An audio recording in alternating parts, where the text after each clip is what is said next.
vamos a presentar al doctor Héctor Manuel Medina Zuluaga. El doctor Medina Zuluaga es médico internista, cardiólogo, posgrado en imágenes cardiovasculares del Massachusetts General Hospital de Boston, MA, Harvard Medical School, posgrado en cardiología, director de la unidad de imágenes cardiovasculares y coordinador del programa de posgrado de cardiología de la Fundación Cardioinfantil de Bogotá. Doctor Medina, escuchamos su excelente conferencia y así va a ser. Bueno, buenos días, muchísimas gracias y muchísimas gracias a los organizadores por invitarme, y para mí es un gusto y un privilegio compartir esta mañana con ustedes y sobre todo también con muy buenos amigos como Luis de Bucaramanga y como Charlie y como obviamente mi compañero y buen amigo en la Fundación Cardioinfantil, el doctor Luis Carlos Sáenz. ¿Se ve la pantalla adecuadamente? Sí, perfecto, se ve muy bien. Perfecto. Entonces mi misión en estos minutos que tengo es contarles sobre los mensajes para llevar a casa, que los vamos a ir desarrollando con el tiempo. Pero de todas maneras, los mensajes para llevar a casa son los siguientes. La resonancia nuclear magnética es absolutamente necesaria para poder sospechar o confirmar la cardiomiopatía chagósica. Ustedes como electrofisiólogos necesitan decirle a sus colegas, como me lo dice todos los días el doctor Luis Carlos Sáenz, o usted me da la mejor imagen posible, o sencillamente yo no puedo trabajar. Ustedes no pueden acostumbrarse a imágenes de baja calidad y necesitan decirle a su imagenólogo o a su ecocardiografista o a la persona que hace resonancia que barra el corazón. Ya les voy a explicar qué es eso. El tercer mensaje es, ustedes tienen que grabarse en la cabeza una cosa que es muy importante, es que cuando vean realce tardío transmural, eso puede ser debido a enfermedad chagásica. Tradicionalmente, inclusive en los programas de posgrado, nos han enseñado que el realce transmural es solamente infarto agudo de miocardio. Infarto agudo de miocardio, infarto agudo de miocardio, infarto agudo de miocardio. Por favor, traten de pensar diferente después de esta charla. Y finalmente, alineen los patos. Y ya me voy a explicar de qué se trata alinear los patos.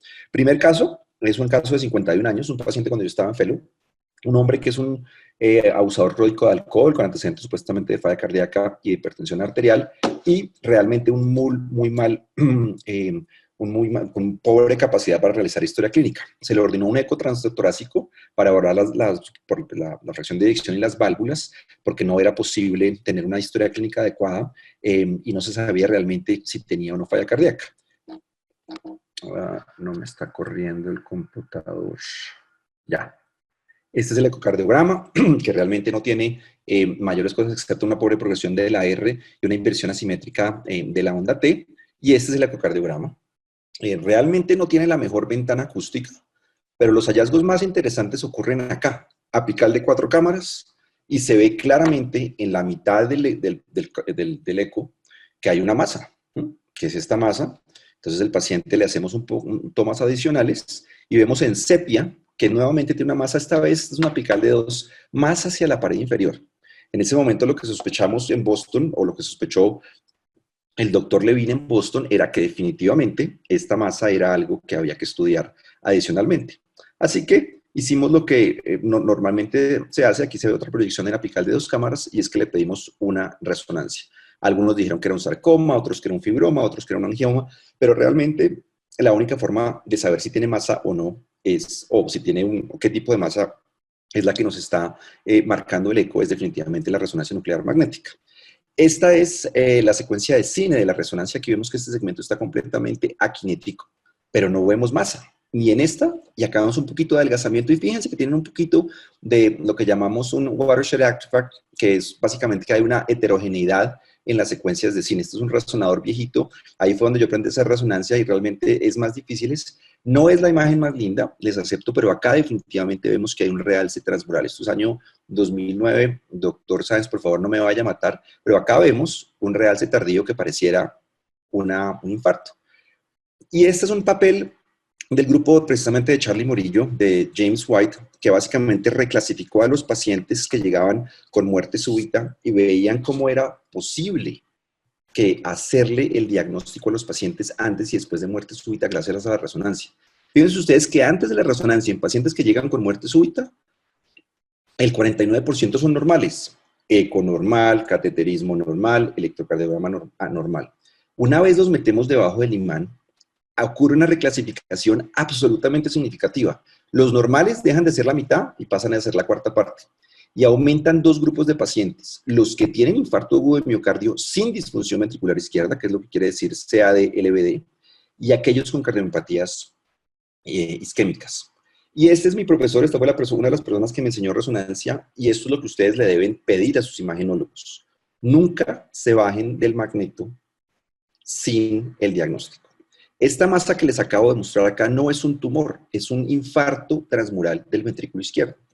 Así que la resonancia, tanto para cardiomiopatía chagásica como para otras cardiopatías, es absolutamente esencial y nos da o nos brinda la luz diagnóstica, como decía William Osler, diagnosis, diagnosis, diagnosis, y la mejor forma de hacerlo en muchas de las cardiopatías es poner a los pacientes debajo del imán, hacer la resonancia y no bajarlos de la mesa hasta que uno no está satisfecho con la calidad de imagen. ¿A qué me refería con alineando los patos? Este es Rick Nishimura, seguramente muy conocido por ustedes, es un extraordinario cardiólogo, totalmente comprometido con la educación, y es el jefe, no sorprende, de la División de Educación de Medicina Cardiovascular de la Mayo Clinic. Y él lo que dice es que un pato se ve como un pato, cuaquea como un pato y camina como un pato. Si un pato no hace esas tres cosas, no es un pato. Les voy a mostrar cómo alineamos los patos con resonancia en un caso que tuvimos el mes pasado en la Fundación Cardiovascular. Un vecino tuyo, Luis, 64, una vecina, mujer, 64 años, de Charalá, Santander, y llega al servicio de urgencias de otro hospital porque tiene un dolor torácico de 2 horas, tiene una historia de diabetes, hipertensión y obesidad, y supuestamente el cateterismo que le hicieron, porque tenía una troponina anormal, no tenía ninguna obstrucción. La presión inicial era 230/110. No es claro por qué la paciente terminó en la Fundación Cardioinfantil, pero llegó remitida y terminó en nuestro piso. Como la mandaron a hacerse un protocolo para hacer disección aórtica, eso fue lo primero que hicimos, y la aorta no tenía absolutamente nada, pero tenía esta pequeña evaginación, o lo que llamó el radiólogo un divertículo. La lectura oficial es Left Ventricular Diverticulum, que fue lo que pensamos en ese momento, lo traduje porque es una presentación que utilicé para otra conferencia, y vean ustedes que algo está pasando en ese ventrículo. Entonces el radiólogo muy hábilmente dijo, esto no me gusta, por favor pídanle ustedes que le hubieran pedido una angiografía, repetir el eco, un SPECT, le pedimos de una vez una resonancia o la mandamos para la casa. Fuimos más conservadores y entendiendo que vivimos en un sistema con limitación de recursos y en donde no todo el mundo tiene resonancia nuclear magnética, le pedimos este ecocardiograma. Perdón. Perdón. Entonces, fíjense ustedes que no tiene la mejor imagen, no tiene la mejor calidad de ventana, pero algo está pasando y seguramente Luis probablemente le hubiera hecho proyecciones adicionales, pero ese ápice no es normal. Y como ya teníamos el TAC, dijimos, pues el siguiente paso definitivamente es hacerle esta vez sí, una resonancia. Y esta es la resonancia. Quiero que se fijen muy cuidadosamente en este cine, lo llamamos SSFP por sus siglas en inglés, y esta imagen, esta pequeña imagen acá no es normal. Acá aparece la evaginación que ya hemos visto en la tomografía y que ya habíamos visto en la ecocardiografía. Este es un cine corto verdadero para ventrículos, tanto ventrículo derecho como ventrículo izquierdo, para aquellos que de pronto no están tan familiarizados con la resonancia. Cuando le hacemos las dos cámaras, ¿y dónde está eso? ¿Qué es lo que está pasando? Ya no vemos la evaginación. Y el acortamiento apical, que es que los rayos o de ultrasonido, o de TAC, o de medicina nuclear no pasen por el ápex, no es algo exclusivo de la ecocardiografía. Fíjense ustedes que si nosotros no barremos el ventrículo y llegamos exactamente a lo que nos estaba mostrando el TAC, no vemos esta imagen de microaneurisma. Fíjense lo bonito, es un microaneurisma absolutamente precioso, o por lo menos es precioso para mí, porque finalmente entendimos qué era lo que estaba pasando. No es un divertículo, es un aneurisma, pero esa no es la única sorpresa que nos trajo la resonancia.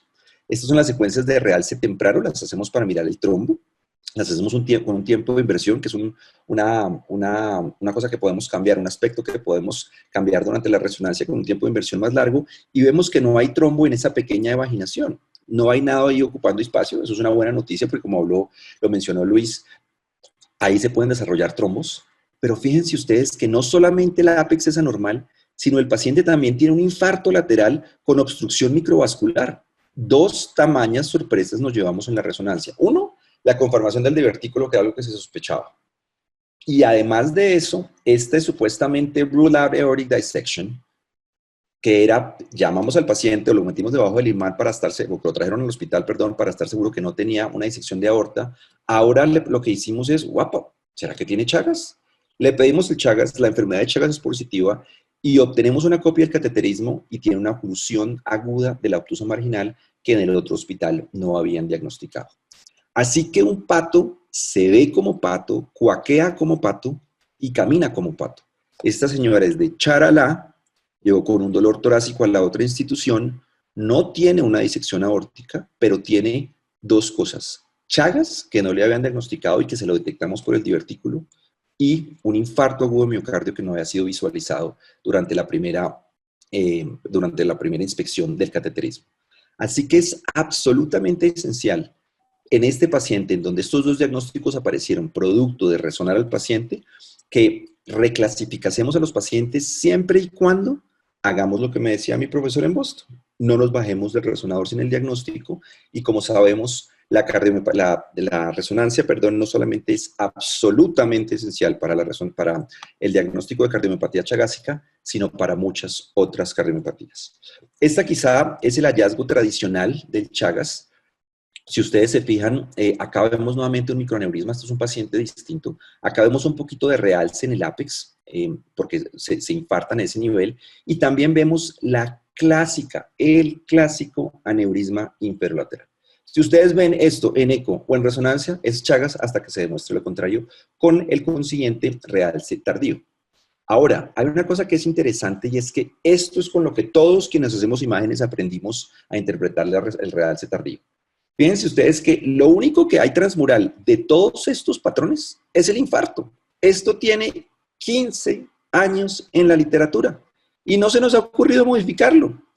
Y fíjense ustedes que este es un paciente con Chagas que tiene realce tardío transmural. Y donde aparece el Chagas es acá, como si el realce fuera mesocárdico y subepicárdico. No, señores, eso no es así. Esto lo publicamos hace un par de meses con el grupo de Mayo Clinic, con Leslie Cooper y con Carlos Rojas, que es un buen amigo, y lo que encontramos en esta revisión sistemática, en donde se hacía un paralelo entre las imágenes cardíacas, particularmente la resonancia y los estudios electrofisiológicos, es que el 44% en este pseudometanálisis que hicimos de los pacientes con Chagas tienen realce tardío transmural. Fíjense ustedes que es la mayoría de pacientes, y si ustedes se devuelven a la gráfica, el realce tardío transmural aquí ni siquiera aparece en esta descripción original. Así que realce tardío transmural puede ser cardiomiopatía chagásica, sin ninguna duda. ¿Qué otras cosas producen realce tardío transmural que no están descritas? La sarcoidosis. Caso de Luis, afortunadamente lo salvó, llegó con taquicardia ventricular, lo pusimos bajo el resonador, el diagnóstico se hizo con una biopsia a cielo abierto. Esta es la patología de la biopsia. Este es un paciente nuestro con sarcoidosis. Este es otro paciente nuestro que desafortunadamente falleció, una miocarditis de células gigantes. Fíjense ustedes que también tiene realce tardío transmural. Y finalmente, nuestra enfermedad de Chagas, que aquí tiene pues un aneurisma apical mucho más grande de lo que habíamos visto en los casos anteriores y que se va desarrollando con el tiempo. Así que esto, olvídenlo o modifíquenlo, ojalá, después de esa charla. ¿Por qué se producen los infartos en el ápex? Hay una teoría que tiene Carlos Rochix, que es una mezcla de vasculitis y miocarditis aguda, pero fíjense lo interesante, y es esto. Donde ocurren los infartos de miocardio es probablemente por la vasodilatación aguda que ocurre durante la infección de la enfermedad cuando hay más vasodilatación. Y estas watershed infarcts, que no sé cómo se dice eso en español, pero de lavado, infartos de lavado, si me permiten la traducción, ocurren en la porción distal de la circunfleja y en la porción distal de la descendente anterior, donde prácticamente no llega sangre cuando hay una vasodilatación masiva y robo coronario. Y fíjense ustedes que eso corresponde muy bien a lo que vemos en la resonancia. Acá está la zona correspondiente al infarto lateral y acá al apical. Finalmente, y ya para terminar, esta es la historia absolutamente fascinante de la enfermedad de Chagas. Yo la verdad no le tenía tanto cariño, pero creo que me pasó algo parecido a lo que le pasó a Luis. cuando llegó a Bucaramanga, y es que pues nosotros en Estados Unidos no creíamos que había tanta enfermedad de Chagas en el mundo, pero hay muchísima, y la migración la ha vuelto extremadamente difusa y heterogénea y de aparición en varios sitios. Pero fíjense todo el camino que hemos recorrido con la enfermedad de Chagas, desde la descripción original hasta las guías en 1909, hasta las guías en 2017. Prácticamente, perdón, que se me volvió, se me trabó, perdón un momento. Ya, prácticamente transcurrió o casi un siglo desde que se diagnosticó, se descubrió la enfermedad de Chagas hasta que salieron estas guías gracias al Congreso Europeo, a la Sociedad Europea, y gracias a ellos tenemos unas guías de cómo podemos, y es un documento que les recomiendo que se lo lean. Así que pasaron más de 110 años, pero ya podemos al menos diagnosticarla si la sospechamos oportunamente. Es carísima, este fue un pequeño reporte de caso que publicamos también este año, en donde es el primer caso descrito en el mundo que fue un paciente con cardiomiopatía chagásica que fue a MitraClip y que finalmente terminó con trasplante. Gracias al MitraClip fue posible hacerle un puente a trasplante, porque de lo contrario no hubiera sido posible haber llevado a ese paciente a volverse un donante. Le bajamos una hipertensión sistémica, una hipertensión persistente pulmonar que tenía, y fue posible. Así que estos pacientes, como mencionaba Luis, están gastándose un montón de recursos y es necesario atenderlos oportunamente y ojalá prevenir la infección, que es la mejor terapia para lograrlo. Esta es simplemente la descripción, y realmente creo que el eco, a pesar de que tiene una gran importancia en la sospecha, desafortunadamente esto es ecocontraste. Esta es la esposa de mi jefe, que me llamó cuando yo estaba en Austin. Yo trabajé en Austin unos años y me llamó porque la esposa estaba presentando esa configuración, y esto es ecocontraste. Como ven, el interior del ecocardiograma, para aquellos que no lo habían visto, o simplemente para ilustrarlo, se llena de microburbujas por debajo de 5 milímetros que atraviesan la circulación pulmonar, y aquí de esta forma se diagnosticarían muchos microaneurismas, pero en Colombia no hay. Cada tarrito cuesta $106 y no he podido convencer a las productoras que lo disminuyan de precio, porque esto mejoraría muchísimo el diagnóstico de enfermedad de Chagas. Ya para terminar, nuevamente, la enfermedad de Chagas es absolutamente prevalente y la resonancia es esencial para la evaluación de estos pacientes. Pídanle, o mejor exíjanle a sus imaginólogos alta calidad de imagen y que barran el ventrículo. De lo contrario, aún en un método tomográfico como la resonancia, se pueden dejar de diagnosticar los microaneurismas. El infarto agudo transmural, descrito por el realce tardío, puede ser debido a la enfermedad de Chagas. Si lo ven, no quiere decir que es un infarto, acuérdense muy bien. Ilianini en los patos, creo que la mejor estrategia para lograr eso definitivamente en estos pacientes es la resonancia nuclear magnética. Muchísimas gracias a todos mis colegas en la Fundación, al Centro de Imágenes, también en la Fundación Cardiovascular, y a nuestros expertos de la cardiología que trabajan todos los días muy duro para facilitarnos nuestro trabajo. Gracias. Muchas gracias, doctor Medina, por su excelente conferencia.